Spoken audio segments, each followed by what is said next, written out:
Ingat selalu prosedur keselamatan di lapangan. Jadi ketika kalian di lapangan ada hal-hal yang perlu diperhatikan. Yang pertama adalah sebelum ke lapangan kalian harus pastikan dulu kalian sehat jasmani dan sehat rohani kalian. Jadi ketika kalian nanti di lapangan, kalian yang tahu tubuh kalian apakah penyakit apa. Jadi antisipasi apapun seperti obat-obatan yang perlu dibawa, misal kemudian yang lain seperti makanan dan bekal minuman itu harus kalian pastikan itu cukup untuk perjalanan kalian dalam satu hari. Kemudian yang kedua adalah ketika kalian melakukan pengamatan di lapangan, perhatikan kondisi di sekitar kalian. Jadi seperti ini contohnya, kalian bisa lihat di daerah hulu itu apakah cuacanya mendung atau tidak. Karena ketika air naik tiba-tiba itu kalian harus siap-siap atau langsung pergi dari sekitar sungai gitu. Kemudian di daerah sekitar sungai jangan lakukan di daerah yang bagian erosinya.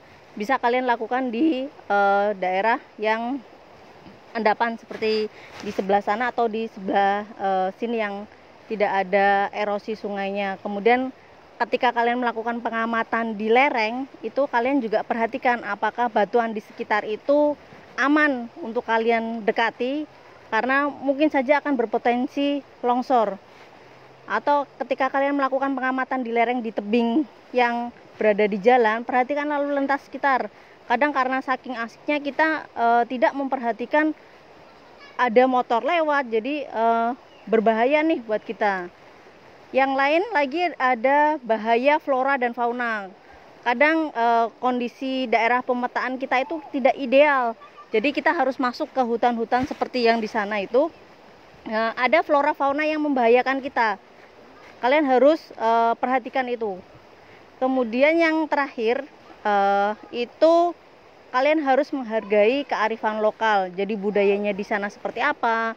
Misal ada aturan tidak boleh mengambil sampel, harus hargai itu. Jangan kalian mengambil, tidak merusak tanaman warga. Kadang kita jalan, tidak peduli ini sawahnya siapa, ini lahan ladangnya siapa. Itu kalian juga harus memperhatikan itu. Dan jangan meninggalkan sampah sembarangan. Oh ya, yang terakhir satu lagi adalah selalu beritahu teman, misal kalian kelompok, teman sekelompok kalian atau orang tua kalian, kemana sih jalur kalian, seperti itu. Jalur kalian hari ini itu kemana? Jadi seandainya terjadi sesuatu, mereka bisa tracking kalian ada di mana posisi terakhir, seperti itu.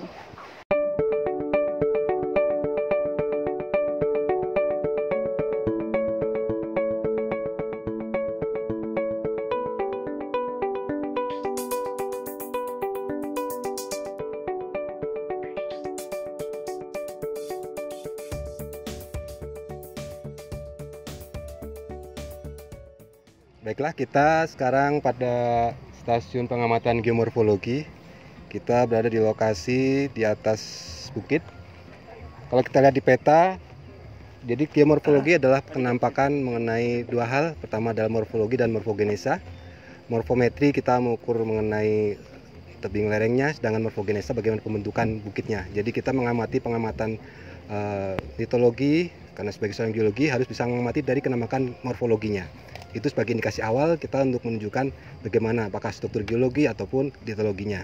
Jadi secara geologi, penampakan di lapangan itu akan berbeda antara batu yang satu dan batu yang lainnya. Jadi apabila kelapukannya dia semakin cepat, maka dia akan memberikan penampakan yang lebih landai dibandingkan batuan-batuan yang keras atau yang kuat. Sedangkan batuan-batuan yang telah mengalami struktur geologi, maka dia akan melakukan penampakan yang berbeda juga. Misalkan harusnya dia menerus, dia terpotong-terpotong seperti itu. Nah, kalau kita lihat di sini kita ada beberapa penampakan morfologi. Jadi nanti mahasiswa bisa melihat pada petanya. Jadi kalau penampakan di lapangan, kita melihat ada kelokan-kelokan sungai. Di bawah itu ada sungai, di mana itu ada suatu dataran fluvial. Yang di sebelah sana itu dataran fluvial. Di kelokan sungai itu merupakan suatu daerah limpasan banjir. Nah, kalau kita lihat ke arah sana, itu ada suatu perbukitan yang menerus dan ada terpotong-terpotong. Nah, kalau kita lihat, sungai itu berada di tengah-tengah daripada perbukitan itu. Jadi kalau secara geomorfologi, sungai itu akan berjalan lurus apabila dia tidak melewati suatu litologi yang berbeda atau struktur geologi. Litologi itu akan berbelok, sungai itu akan berbelok apabila dia menempati atau menemui litologi yang berbeda atau terkena struktur geologi.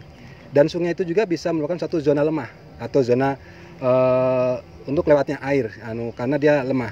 Jadi kalau kita lihat seharusnya bukit itu adalah lurus, tapi kalau kita lihat bukit-bukit itu adalah terpotong-potong dan sungai itu berada di tengah daripada bukit itu. Jadi itu sebagai indikasi awal bahwa daerah tersebut merupakan daerah struktural. Itu sebagai indikasi awal dari penampakan geologi. Sedangkan kalau kita lihat di sebelah sana, itu adalah perbukitan denodesional. Dia adalah lapukan dari perbukitan di atasnya. Kalau kita lihat berbeda sekali penampakannya. Kalau di sini struktural dia lebih runcing-runcing atau diindikasikan sebagai triangular facet. Kalau di sana itu adalah lebih landai. Dia di denodesional pelapukan daripada litologi yang di atasnya. Jadi sebagai seorang geologi, sebelum kita ke lapangan ataupun sebagai pengamatan awal, penampakan morfologi adalah pengamatan yang sangat penting. Karena itu sebagai indikasi awal.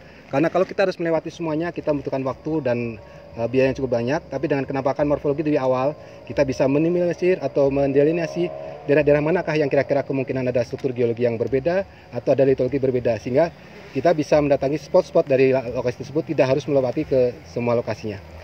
Demikian untuk stasiun pengamatan geomorfologi. Terima kasih.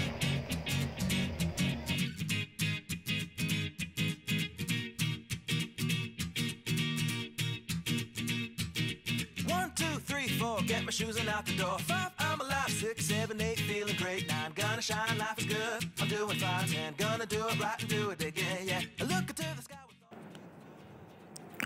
Setelah kita melakukan pengamatan geomorfologi, kita perlu merekamnya di BCL.